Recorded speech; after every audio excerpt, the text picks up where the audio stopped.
है गाइस, स्वागत एंड अभिनंदन आपके अपने चैनल स्टार जूलॉजी कॉन्सेप्ट। आज हम देखेंगे कि जो भी आगे का सिलेबस के अंदर एंटीजन एंटीबॉडी रिएक्शंस हैं उसके बारे में। और मुझे पूरी आशा उम्मीद है कि आप सब लोग पढ़ रहे होंगे, अच्छा काम कर रहे होंगे।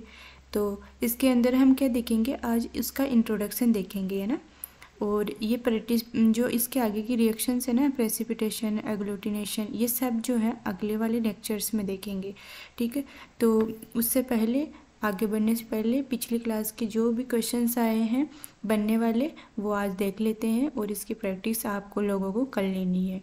तो फर्स्ट क्वेश्चन है डेफिनेशन ऑफ वैक्सीनेशन, मतलब कि वैक्सीनेशन क्या होता है, उसकी आपको क्या परिभाषा लिखनी है, आपके नोट में लिख देनी है और फिर उसको याद भी करना है।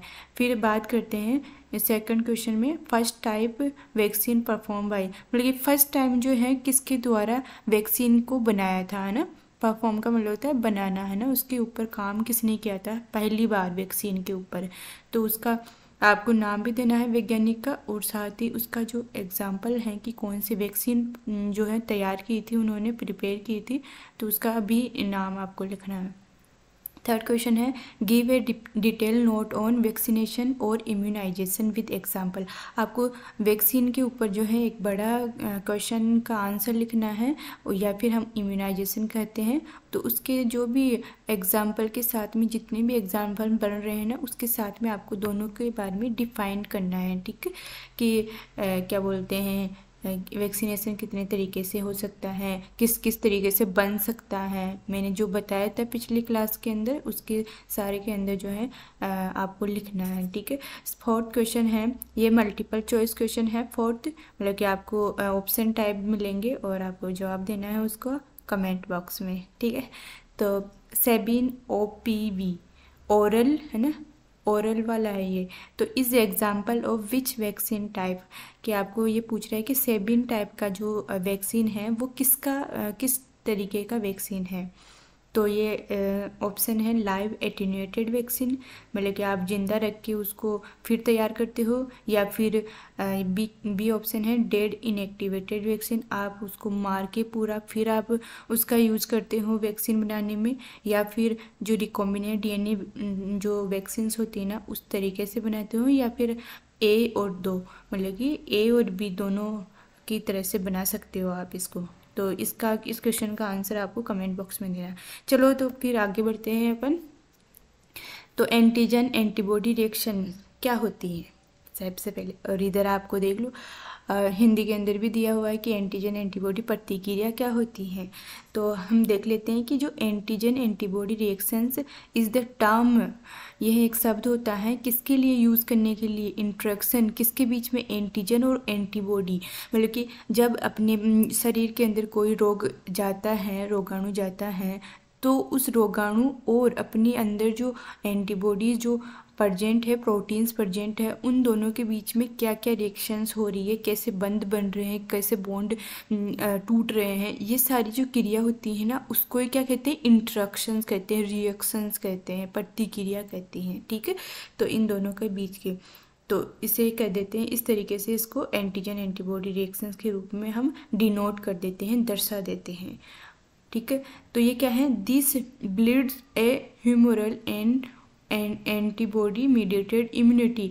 हमने सेकंड क्लास में देखा था कि ह्यूमरल इम्यूनिटी एंटीबॉडी क्या होती हैं, या फिर एंटीबॉडी मीडिएटेड इम्यूनिटी क्या होती हैं।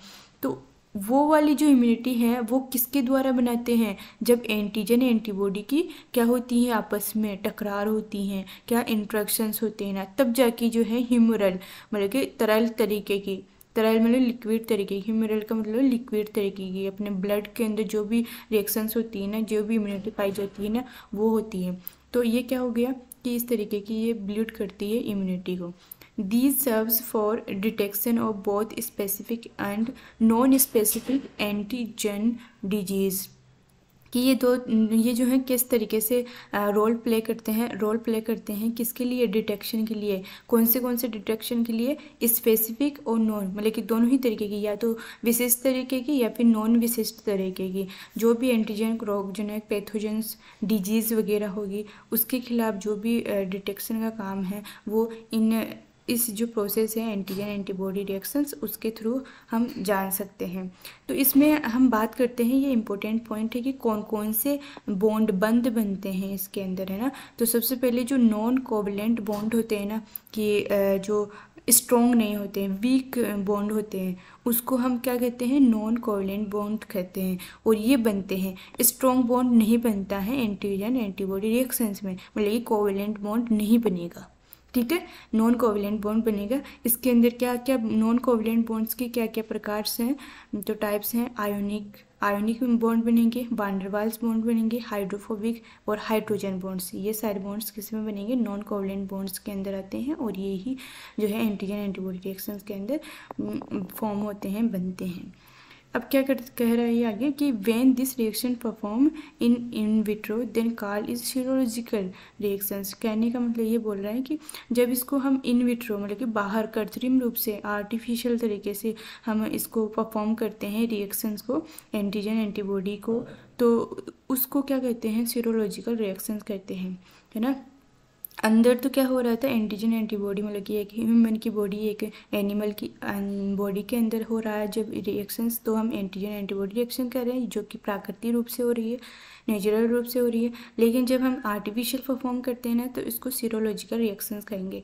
अब इसकी क्या क्या स्टेजेस हैं, एंटीजन एंटीबॉडी रिएक्शंस के अंदर क्या क्या स्टेप्स आती हैं, कि शुरुआत में क्या होता है, फिर उसके बाद में क्या होता है, फिर उसके बाद में क्या होता है, तो उसको हम देखते हैं। तो फर्स्ट जो स्टेप, इसमें 3 इंपॉर्टेंट स्टेप्स हैं कि सबसे पहले एंटीजन एंटीबॉडी कॉम्प्लेक्स हैगा। कहने का मतलब जो भी वायरस है, कोई बैक्टीरिया है, कोई फंजाई है, वो सबसे पहले एंटर करेगा अपने बॉडी के अंदर और एंटीबॉडी के साथ में क्या बनाएगा, कॉम्प्लेक्स बना लेगा, ठीक है। एक दूसरे के साथ में जुड़ जाएंगे।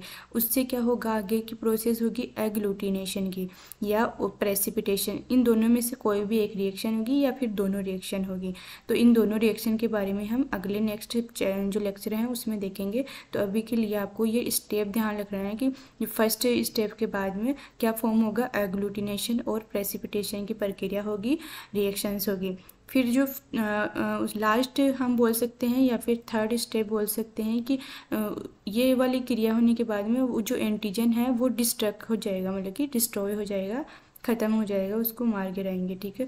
या फिर वो न्यूट्रलाइज कर दिया जाएगा एंटीजन को, या तो पूरा ही डिस्ट्रॉय करके बाहर बॉडी के बाहर निकाल दिया जाएगा, या फिर उसको बॉडी के बाहर ना निकाल के उसको ओनली न्यूट्रलाइज कर देंगे ताकि वो डिजीज़ ना फैलाए। तो ये वाली 3 रिएक्शंस जो हैं, स्टेप्स हैं, वो इसके अंदर होती हैं कि एंटीजन एंटीबॉडी रिएक्शन में 3 स्टेप्स के द्वारा ये बनता है, ठीक है। फिर बात करते हैं कि जो टाइप्स हैं एंटीजन एंटीबॉडी रिएक्शंस के, वो कितने तरीके से हो सकते हैं। तो वो इस तरीके से, ये मैंने 5 तरीके बताए हैं, ये देखेंगे आगे का जो क्लासेस होगी उनमें। तो प्रेसिपिटेशन रिएक्शन होती हैं, इसमें एग्लूटिनेशन की रिएक्शन होती है, कॉम्प्लीमेंट फिक्सेशन, मतलब कि इसमें एक कॉम्प्लेक्स बनता है जिसे कॉम्प्लेक्स कहते हैं, वो उसका फॉर्मेशन भी होता है, उसके थ्रू भी पैथोजेंस एंटीजेंस को डिस्ट्रॉय कर सकते हैं। इम्यूनोफ्लोरेसेंस, ये जो है आपके जो हाई क्लासेस हैं, हायर स्टडीज़, उसके अंदर आप देखने को मिलेगी। तो हम जो अपने बीएससी वाले चैप्टर्स में है ना, ये 3 रिएक्शंस जो है दे रखा है, तो हम इस 3 को ही देखेंगे। ये जो इन्फ्लोरेसेंस है इसके बारे में मैं जो इम्पोर्टेंट की पॉइंट्स है वही बताऊंगी। फिर एलिजा जो आप सभी को पता होगा, जानते भी होंगे कि एंजाइम लिंक्ड इम्यूनोसॉर्बेट एसिड, जो कि HIV हो जाता है ना, उन व्यक्तियों में एलिजा के द्वारा पता लगाया जाता है कि इनमें जो एक्चुअल में अगर HIV है या नहीं है, इसका पता हमें कौन से टेस्ट के द्वारा करते हैं, एलिजा के द्वारा करते हैं, एलाइजा या एलिजा, ठीक है। और इधर आपके जो है मैंने पूरा हिंदी में लिख रखा है, तो आप पढ़ लीजिएगा इसको।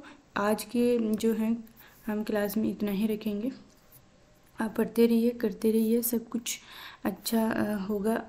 और क्वेश्चंस के बारे में आप देखते रहना, ठीक है।